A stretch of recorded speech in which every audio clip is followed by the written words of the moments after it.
Welcome to this explainer. You know, it's incredibly easy to read a book like 1 Samuel and just see it as, well, a dusty, ancient historical record, just a bunch of old facts. But if we actually look closely at these opening chapters, we discover a meticulously crafted, literal puzzle. I mean, the ancient author is using brilliant Hebrew puns, hidden mathematical equations in their sacrifices, and even a sophisticated, almost cinematic editing technique to tell a really profound story.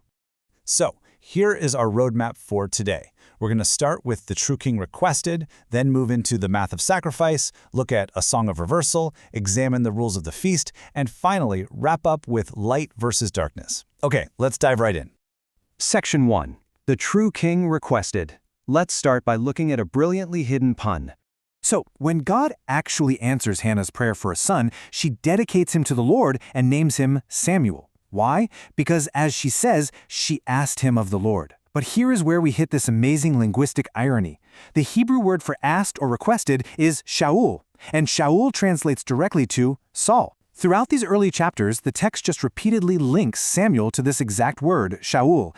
And you might be wondering, why do that? Well, because Samuel is the true requested one. He's the true Saul that God gave to lead Israel. As you'll see later in the story, the people are going to reject God's design and ask for a different king, getting the literal King Saul, who frankly turns out to be a completely false, unworthy leader. The ancient author is using this genius pun to set up a massive contrast right from page 1.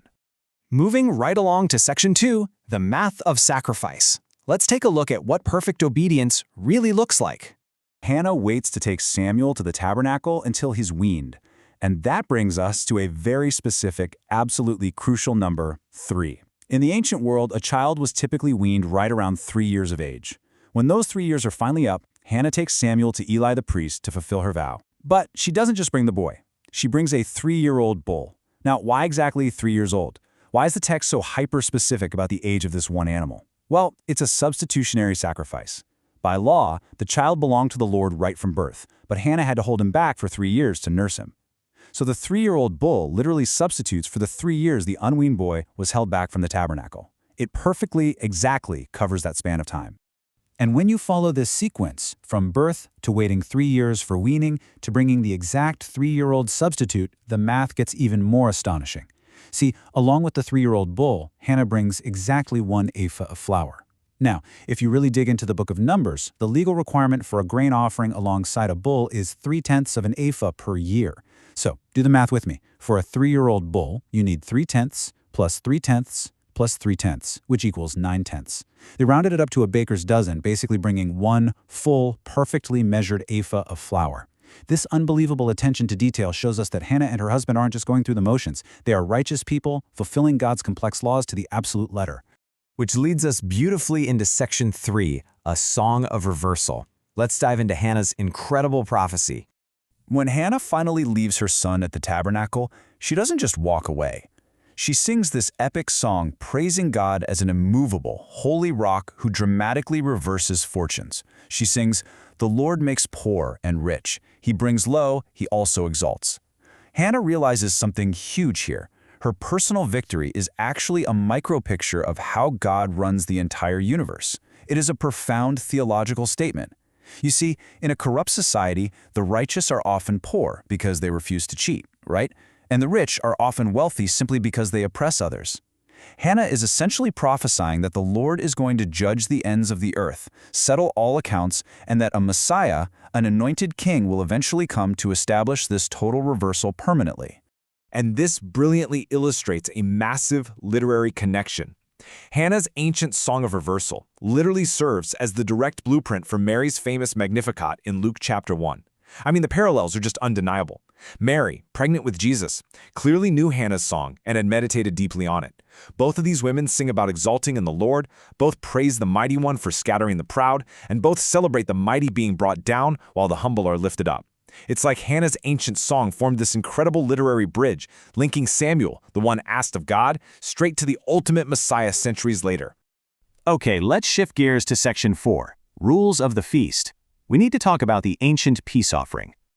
To really understand the villains of our story, Eli's empty, corrupt sons, Hophni, which hilariously translates to tadpole, and Phinehas, meaning black, we have to look at the ancient peace offering. This was essentially a giant communion barbecue, and the rules were simple, beautiful, and meant to symbolize sharing a literal meal with God. First, the animal was killed and the blood drained. Second, the fat, which was considered the absolute sweetest, best part, was burned on the altar as God's portion. Third, the priest got very specific cuts, the breast and the right thigh. Now they had to perform a wave motion, pushing the meat forward toward God's throne and receiving it back as a gift, or a heave motion, lifting it up to God and bringing it back down.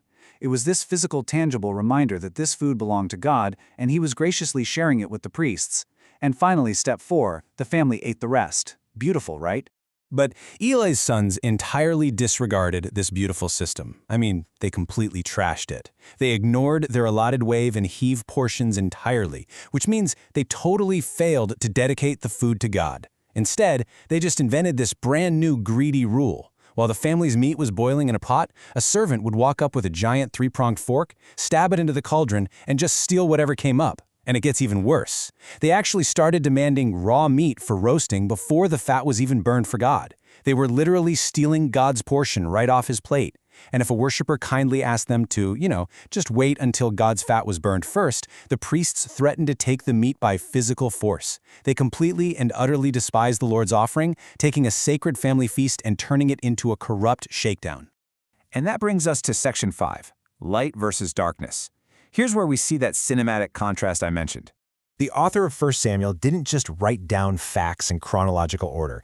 They used a highly deliberate editing technique to really force a contrast. The text literally ping-pongs back and forth between these two extremes. So you'll read a few verses about the absolute wickedness and corruption of Eli's sons taking meat by force. Then bam, the camera immediately cuts back to little Samuel faithfully ministering before the Lord in his tiny linen ephod. Then, cut back to the sons of Belial, despising the offerings, cut back to Samuel growing in stature and favor with God and men. It is this incredibly intentional white and black, light and darkness contrast. The author is making absolutely sure that you feel the spiritual whiplash between the corrupt leadership Israel currently has and the pure, dedicated leadership that God is quietly raising up in secret. So what does this all mean? Well, it brings us to this final thought. We've seen Hebrew name puns brilliantly contrasting true and false kings. We've uncovered exact, calculated math proving a family's perfect obedience through a 3-year-old bull. We've seen ancient songs forming literary blueprints across centuries and cinematic editing contrasting the corrupt with the pure. If an ancient text like 1 Samuel is utilizing all of these incredibly complex layers to tell its story, what else are we missing when we only read the surface? This isn't just some dusty record. It is a brilliantly designed masterpiece about the true king. Keep asking questions, keep looking for those hidden patterns, and I promise you the text will come alive like never before. Thank you so much for joining me for this explainer, and keep learning.